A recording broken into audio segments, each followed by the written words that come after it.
2022. And Chris, Geno Smith. Well, what do we got here? It's like, I mean, we get to see all these really bad guys that are in the NFL. I mean, I always say, like, if you can make an NFL roster, you can play or whatever. But I think, like, when you see guys like Chase Daniel, last week, and you see, like, Chase Daniel's, like, it's great to have a backup QB that has tons of experience and all that stuff, but it's like, he doesn't really have game experience. He's kind of got experience on the bench. He might make a good coach someday, but it's like, as far as, possibly winning a game, with him as a quarterback, it's not going to happen. I mean, it's like, Geno Smith, yuck. I mean, he's the starter. Oh man, yeah, no, it was not the ideal spot for the Seahawks last night for sure. And Jacob Eason throwing 35 passes, sure is not what you want to see even in a preseason game. But we'll have to see. Maybe that's the sign that Drew Lock should probably be the number one in Seattle. We'll have to see. And I mean, the Chicago Bears didn't do much of anything either. I'm surprised they got to 27 points, to be honest with you. But they didn't have to do much. I mean, this is true. Geno Smith. Yikes. Oh, man. Not good. Not a good player. Not a good football player. Yeah. It's the sacks. It's everything. Oof. Anyways, got a lot of beauties in tonight's games, too. Ian Book will be on the field in Lambeau. He's got a paying gig in the National Football League, which is unbelievable, I don't know. Preseason, it's like these guys are really making a case as to why there shouldn't be a preseason. Just not a lot there. But Major League Baseball, some good games yesterday too. I had the Orioles yesterday as my $15 big play. Came up on the wrong side of it. They first time I ended my 4-game losing streak. 2 guys caught at the plate. I thought one of them was safe. The first one, I thought he was safe. The last one obviously wasn't. But I thought he was clearly safe on the other one. I don't know what they watch on these replays. It's like, how could they not see it on the replay? It's like there's not enough there to overturn the call. What does that mean? That the replay guys got the Cubs. Is that what that means? I mean, I'm not really sure what that means. Potentially might have a small wager on it. Yeah, and I know the pain. I was questioning decision making in that Giants and Diamondbacks game yesterday. I had the Giants down 5-0. It looks like they might make have a chance to make a bit of a rally late. Man on second and third, 2 out. Brandon Belt up there, and he bunts foul on 0-2 and strikes out. And I'm sitting there thinking, what? What? Like. Yeah, the Orioles had a guy on first with nobody out in the 9th inning, down by a run, and Rognet Odor pops out on a bunt to the first baseman. I mean, how is that even possible? So you don't even get the bunt on the ground? I don't know, man. It was just weird for me because Belt was swinging away on the first 2 pitches and then decides to bunt on 0-2, and it didn't make sense to me. To me, it did make sense that I didn't give out the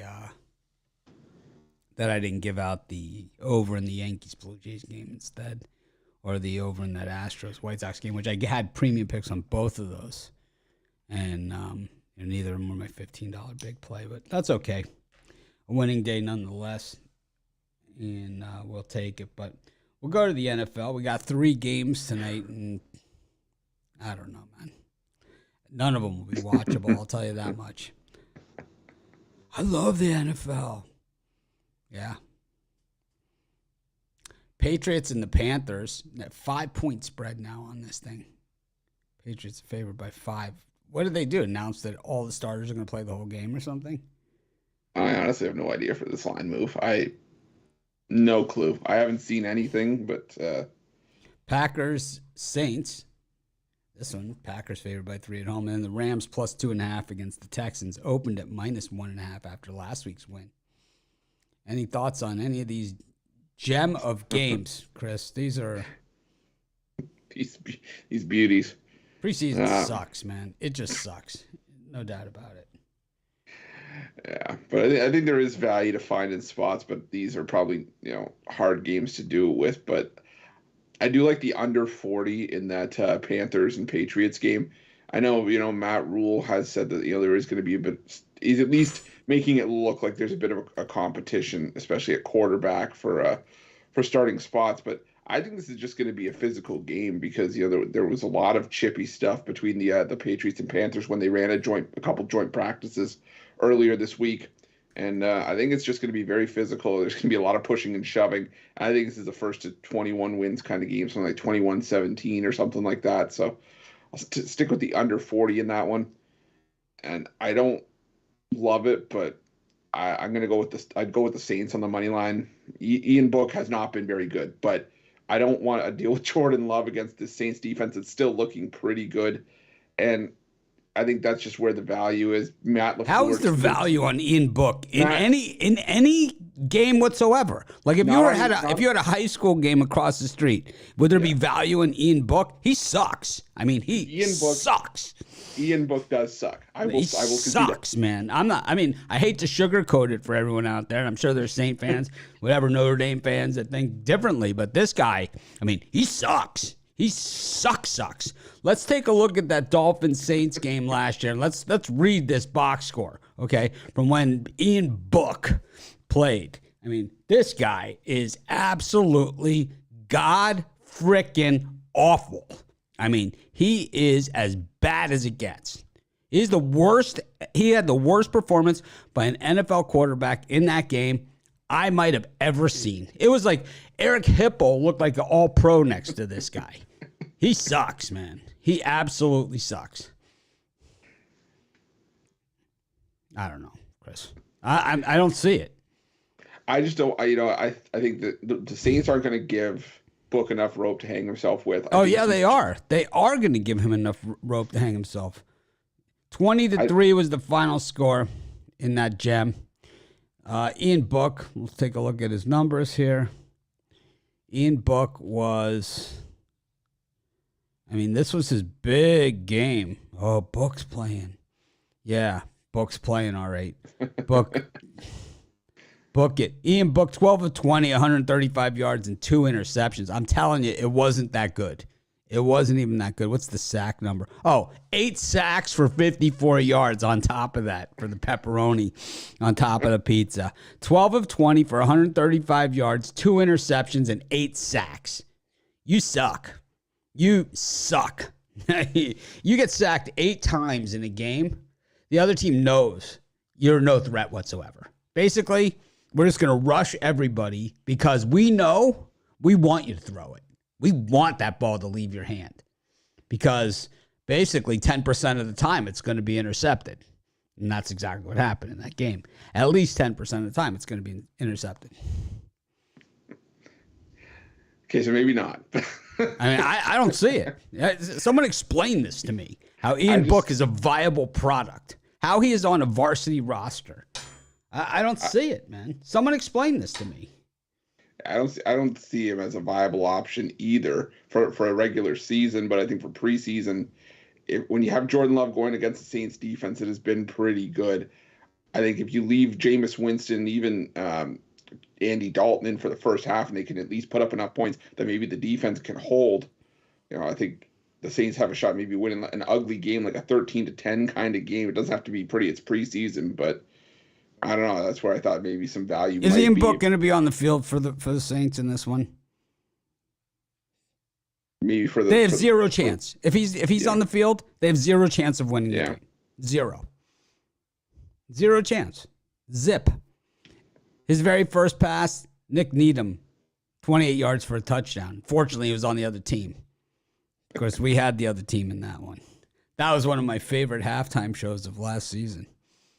We did the full Monty, the catalog on Dolphins second half picks in that one. It was like the full thing. Saints under. And I was like, Dolphins over. Saints under. Dolphins minus the points. Dolphins money line. Dolphins. Right? It was like, what else can we do? What else can we possibly do? It's like, yeah. Ian Book. No chance. He sucks. I mean, he sucks. What did he do last week? I know he played last week, and he actually played, but he played against the third unit. Yeah, I know the Saints didn't have a ton of success. I think he took over in the second half. He only scored 6 points. Oh, God, is he bad. So bad. So Andy Dalton, the Red Rocket, is there for the Saints. And, the game has passed him by. And then you have Ian Book and then KJ Costello of Stanford fame. Wasn't he on Stanford and then he was on Ole Miss or something? Or Mississippi State? KJ? I think so. Yeah, I think so. Yeah, it was one of those two. It was either Ole Miss or Mississippi State. I think it was Mississippi State. I don't know, man. Book makes me sick. You make me sick, Ian Book. You bloated bleep stick. Anyways, what about the other games? Freaking Book. Houston and the Rams. I'll probably go with the under in that one as well. I know we saw a historic number of overs last week for a preseason, especially week 1, but I just think that, the offenses are going to come to play, especially for Houston. They got to use this time to sort of gel together. I think we're going to see more of Davis Mills in this one. I think the Rams, want to protect their top guys at all costs. There's not as many position battles for Los Angeles Rams. So I think it's just one of those games where it's, the Texans sort of eke out a low score and win. So give me the under in that one. Who would you rather have, Jeff Driscoll or Ian Book? Oh, God. I'd take Driscoll. Jeff Driscoll. Any day of the week. How about John Wolford, the Rams second stringer? I think Jerry Jones has it down, when it comes to backup QBs, He's just like, we're not going to win anyway. I'm not going to get anyone I have to pay. It's like, that's basically what he does, It's like, we're not going to win. It's like, if Dak goes down, we got nothing. We know that. Let's get this Ben DiNucci guy.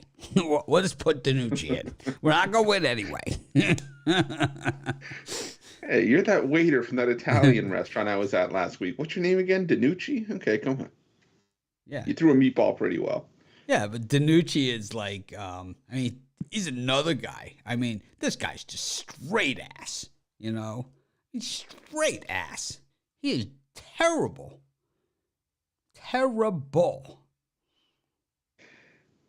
He is so bad.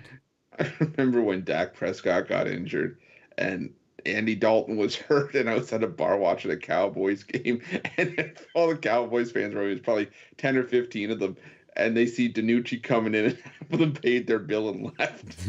Yeah, Cooper Rush and Will Greer are on that roster too. It's the land of opportunity. Yeah. Yeah, Texans, Rams.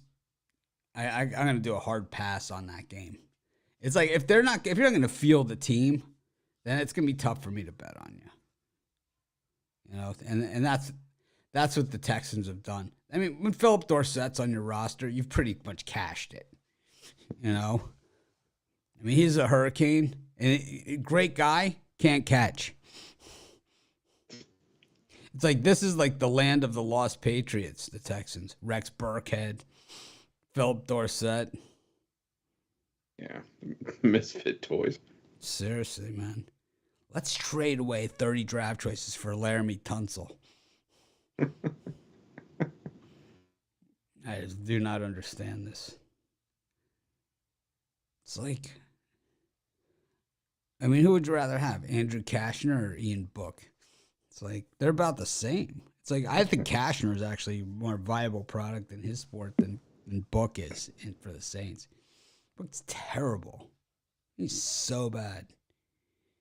He might be the worst quarterback. 8 sacks. You know what you call that? Just an absolute lack of effort, lack of respect by the defense. You get sacked 8 times, that means they put everybody in the box. Yeah. It's like where's I thought he was a corner. I thought Janoris Jenkins was a corner. He's in the box. Everybody's in the box. What I'll equate that to is like when I don't know when the last time was you played Madden, but it's like when somebody puts the field goal block on just like a 1st and 10 on when they're trying to run a draw, and they just throw everybody at the line. Yeah, just throw everybody in the box. Anyways, I'm gonna skip that one, but I like the other two. I think you gotta fade Ian Book. You got to.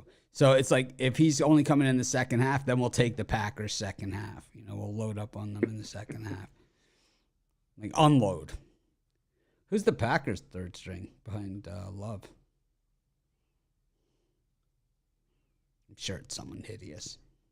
I'm sure it's someone we never heard of. Let's see.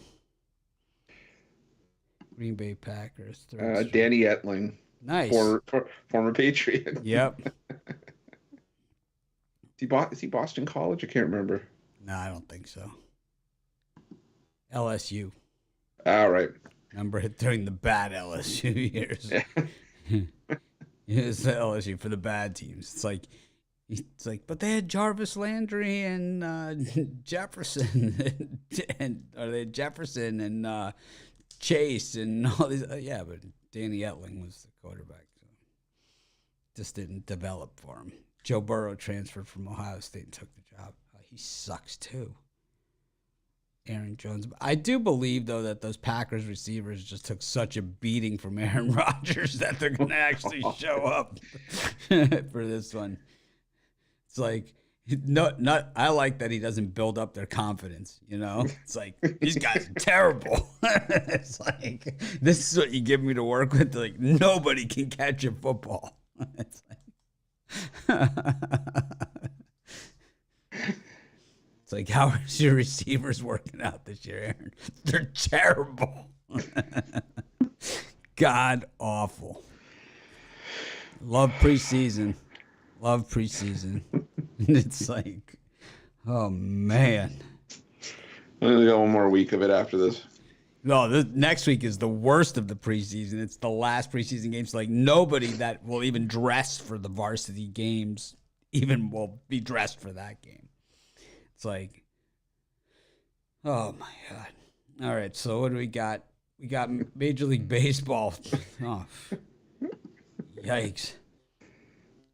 So the Chicago Cubs coming off the big win in Baltimore. Keegan Thompson up against Aaron Ashby for the Brewers. Then you got Cutter Crawford and the Red Sox up against Jordan Lyles. The Orioles have now lost 2 in a row. And then the Pirates coming off their big win. The losing streak is over, taking on Graham Kiss My Ashcraft and the Cincinnati Reds. What do you think? I'm going to avoid that Brewers and Cubs game because the Brewers need that win, but Keegan Thompson's been the best of the bunch for the Cubs, who've actually been playing decent baseball over the last couple of weeks. So probably pass on the afternoon action, but I will go with the Baltimore Orioles here. I think we're just continuing to get some decent prices with the Orioles. And I mean, the Boston Red Sox, watched a couple of their games earlier this week, and they just don't look motivated. They just look like they've sort of checked out. And the Baltimore Orioles, I think there has to be a sense of urgency within this team that, they got to make sure they try to keep in the wild card race. And Jordan Lyles, he said it, I think, back at the All-Star break, this team is one you got to watch out for, and he's proven them to be right. I think the Orioles come out and get a strong performance from Lyles at home and take down the Red Sox at that coin flip price. And I'm also going to go with the Cincinnati Reds. I like Graham Ashcraft. I just think this Pittsburgh Pirates team going to have a hard time hitting, 100 that Ashcraft can throw with regularity. And I expect the Pirates to be able to get a couple off of Bryce Wilson here, who has pitched better, but I don't think it's going to be enough here. I'm going to take the Cincinnati Reds. I think that, it's like every time you say checked out of that relationship, it's like my relationship with Ian Book. Checked out. You were never in the relationship in the first place. My favorite Ian Book memory is that Miami Notre Dame game. It was like I don't know what happened. It's like, yeah, I know what happened. Call it prison rape. It's ugly, man. God. That was ugly. Yeah. Ian Book sucks. Anyways, I like the Reds. I've got to fade the Cubs. It's just in my blood. What's the other game? Jordan Lyles having a nice year. I think Jordan Lyles, last time we saw him, he lost, I believe. But what happened in that game, I think he shook off a pitch. Was it him or was it Martin Perez? One of those two guys. They shook off the pitch, the call from the catcher, and the next pitch was a 3-run home run. I'm pretty sure it was Jordan Lyles. Yeah. And that's what he does. Now you've got the Phillies taking on the Metropolitans, the Yankees and the Blue Jays, and the Rays and the Royals. What do you think of these? It's like they're begging you to take the Mets, the book. That's what Brian would say if he was still with us. I'll do my Brian. They're begging you to take. All the squares are all over the Mets. It's like the Phillies scored 1 run against them last weekend, Brian. It's like, they got shut out by the Reds last time we saw them. I mean, yeah, they're on fire here for the Chris Bassett matchup. Well, I think one thing I will go with here is I'll go with that over 8 in the Blue Jays and the Yankees. I think the runs are going to come in bunches again today. Kevin Gausman, not the pitcher he was to start the year. Team's trying to figure out his splitter, which is his dominant pitch, and I think the Yankees can get to Gausman, shake off the rust that we saw from their offense yesterday. But I also expect the Jays to get some off of Jameson Taillon here. I think Taillon starting to regress a little bit after a hot first half of the season, kind of like the Yankees as a whole. So give me the over 8 in that one. I'm also going to lean towards the Royals plus 1.5 in this one. Shane McClanahan, still obviously the best pitcher in Tampa Bay's rotation, and he kind of had a nice bounce back start last time out. But Brady Singer, a sub-2 ERA in his last 7 starts. You can keep the Royals in this game. I think it's going to be a low-scoring game. You can see it. The books aren't expecting runs with the total at 6.5. I think this is a 2-1, 3-2 kind of game. So give me the Royals plus 1.5. I'm going to take I'm taking the Yankees here against the Blue Jays. Gausman, as they say, the technical term for what Chris was trying to describe was his splitter is in the shitter. It is just not happening for him. And the Blue Jays, put up a ton of runs, but they never really felt like they had put the Yankees away yesterday. It was like the Yankees kept having chances, and the Blue Jays would get them, with runners on first and second, and they got them a couple times where the Yankees had a chance to really close it down there. But I like the Yankees a lot in that one against the Blue Jays. I like them a lot. Like here's like some little bunch. I like them about here. I also kind of like the Rays. But I also like the Royals, so I'm going to stay away from that one. Phillies and Mets, you guys know where I stand on the Phillies.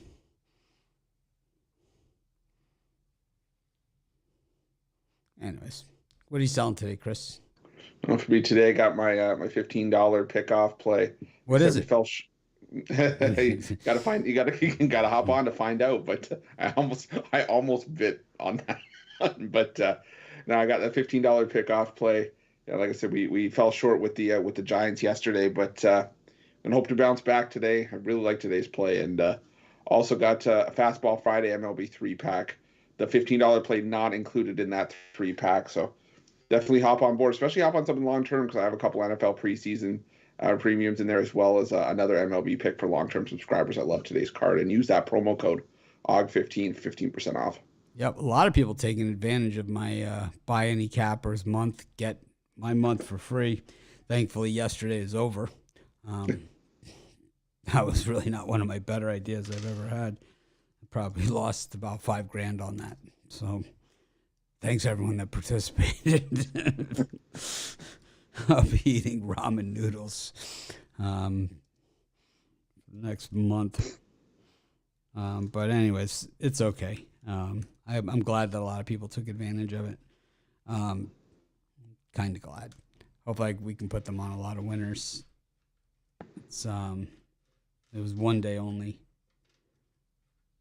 But you could always do the 2-for-1 capper deals. I even gave it, if you got the 2-for-1 capper deal, you got 3-for-1. And so there was a lot of people that took advantage of it. Saw a lot of Ruffalos in there. Big Al and Ruffalo. Big Al and Romanelli. Brian, Jovan. Saw a ton of monthlies going through. Yep. No one was buying my monthly. They were getting it for free. Yeah, it's good for business. Oh, man. But I got my $15 big play. I have a ton of other plays today, so I'm going to probably put together a package. I've got NFL preseason, my first premium picks. I'm not going to sell them. I'm just going to have them for the packages. And then I have one of them's the Packers against the Saints. And the other one, and then I have a bunch of baseball that I really like. I like today's baseball a lot, but I've liked Fridays a lot and been hammered on them in the past, so that's why I'm kind of tepid on that, but I do like it. I do like today's card, so I'll be putting out a package. It's probably a 3-pack in addition, but I have even more than 3 additional picks. I got a ton of picks today. I really like it. I really like it. All right. Let's see what else we got. Got we've got, where the hell am I? We've got the Guardians and the White Sox, the Tigers and the Angels, and the Braves and the Astros. Possible World Series preview. I wouldn't be sad about that, but I'm going to lean towards the Astros. I think there is some value there, but maybe I also go with the under 8.5. And Lance McCullers Jr. looked really good in his debut, and Kyle Wright has been one of the unsung heroes of the Braves rotation this season. The pitcher we don't talk all that much about. But yeah, I think this could be a low-scoring game. I think it's one that maybe the Astros could edge out as well. So give me the Houston Astros, but give me the under as the stronger play in that one. I'm also going to lean towards the Tigers in this one. I just want no part of the Angels. Patrick Sandoval right now can't buy a win, and Matt Manning, I think he's going to start to come on strong over the course of the second half. Looked really good in his first couple of starts, and I think the Tigers squeeze out a win over the Angels in this one. I love the Guardians here against the White Sox. 11 in a row against the White Sox as favorites. They just absolutely own them. Lance Lynn has been terrible this season. I'm a White Sox fan.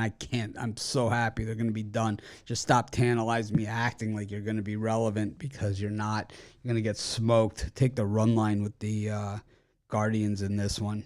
They're going to just clobber them. They're going to sweep the series is what's going to happen. Just bet on the sweep. Or do just take whatever we bet on the Guardians today, bet the same thing on tomorrow and Sunday. And you'll have a nice little weekend for yourself. Just like 3-game parlay, Guardians, and Guardians. Outside of that, I think the White Sox have a real chance. I like the Tigers against the Angels. I just like betting against the Angels personally. I have fun with it.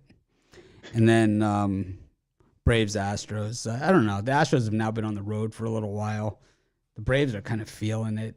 They just took down the Mets pretty good. They beat DeGrom last night.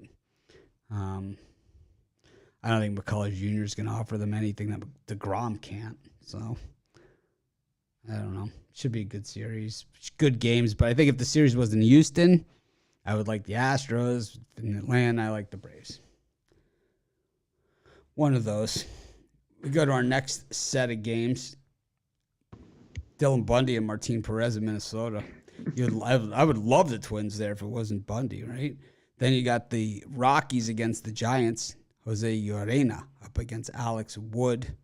And then the Diamondbacks and the Cardinals. The most interesting game on the board, I believe, is that one. Chris, what do you think? Yeah, I do like the Texas Rangers here, mainly because I know the Minnesota Twins could see that Guardians and White Sox matchup and potentially see some chance to make up some ground if maybe the Guardians were to stumble or to at least for the Twins to at least keep pace. But Martin Perez, has been the Rangers' ace this season. They're 10-1 in his 11 road starts as a team, and even the time that he faced these Minnesota Twins and gave up 6 runs, the Rangers still found a way to come back in that game, bounce back off of the Twins bullpen, and really sort of get the job done there. So I'll take the Texas Rangers at plus money, and I'm also going to lean towards the Giants. I don't love this price, and I kind of was burned with the Giants yesterday, but Jose Urena looking like the pitcher that we saw struggle in his time in Miami, and not the pitcher that we saw hold the Dodgers in check earlier this season. Especially at Coors Field, I expect the Giants to maybe wake up here. Not a play I love, but I will lean towards the Giants in that one. Ian Book or Jose Urena? Jose Urena. Anyways, I got a premium pick on the Packers. Anyways, let's see. What else we got? Here's the thing, and I'm going to say it, probably speed it into the ground. But I was going to say, I'm going to say it once. Everyone knows that's not going to happen. But so I listen to these guys when they talk on TV. I watch all the games. And whenever I have them all on at the same time, but I don't have the sound on all of them. But I can switch the sound around. I got a sound system, Denon it's called or something. It's an amplifier. You can basically flip the sound around. It's a different games. It's pretty cool. And if you want to, And I rarely do it, but I saw Madison Bumgarner. They're doing an interview with him the other day on there, right? So I turn it on. And he says, the first words out of his mouth, I really like the youngsters we're bringing up in this pitching staff. I like the way our pitching staff is actually rounding out. He goes, and this Tommy Henry is going to be a star. I don't know. I kind of believed him when he said it. I mean, he wasn't blowing smoke up my ass. He was just, he was just saying it. Miles Mikolas, we saw the last time he went out west. Oof. Wasn't pretty. Would he give up 37 runs in Colorado in the first inning? I think the Rockies would still be up if they left him in. I don't know, man. I got a hunch on Tommy Henry and the D-backs here in this one. I love the Cardinals. I've been on them, forever. But I'm going to have to roll with Tommy Henry and the D-backs here because Madison Bumgarner said so. I think if you look at the Twins-Rangers, and it's like you keep looking at the game, it's like you want to take the Twins, right? But it's like you keep seeing Bundy there. It's like, ugh. So I'm just going to have to go with the Yerfie. And then Rockies, Giants. The Giants they can't afford to lose another game really at this point. I just can't believe Ian Books is on the varsity. Do you think he'll get? I bet he gets cut this year. There'll be someone that picks him up that could use him. No way. Who would pick? He'll be like, maybe he'll play on the taxi squad or something. Yeah, I'm saying someone will get desperate. There'll be a bad injury and they'll pick him up or something. I didn't say he'd be good. I just said that he'll probably get picked up. Someone will be desperate enough to grab him. Alex Wood's been good. Pure fate of Alex Wood. Wood's been good, man. Wood's been really good. He's had one bad outing, really, in his last 10. And that was against the Dodgers. Outside of that, he's been awesome. Anyways, love the Diamondbacks. Padres Nationals gave out Nationals on the show yesterday. Took a lot of shit for it.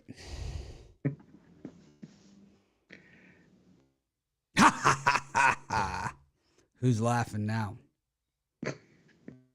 I bet that thing. I got plus 345 on them. Anyways, Padres, Nationals, A's, Mariners, Dodgers, Marlins. Yeah, I didn't bet on that thing, that's for sure. But the only one I like out of these three is I like the Seattle Mariners here.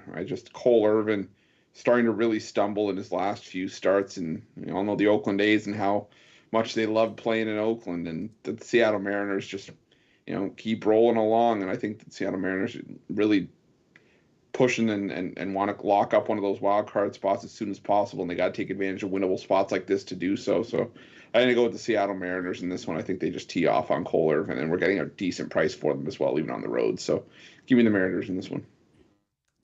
I like the Mariners, but I like the Marlins on the run line here, plus the 1.5. 11-0 on the run line. Last 11 for Marlins. Playing in a lot of close games. And yeah, that's about it for those. I don't want to talk about Cole Irvin. I'm just not in the mood for it right now. Just not in the mood to discuss Cole Irvin at this time. All right, parlay time. We made it. We survived. I'm going to go with the Seattle Mariners on the money line. I'll go with the Detroit Tigers on the money line, and the Baltimore Orioles. I'm going to go with the Yankees, the Diamondbacks, and the Marlins on the run line.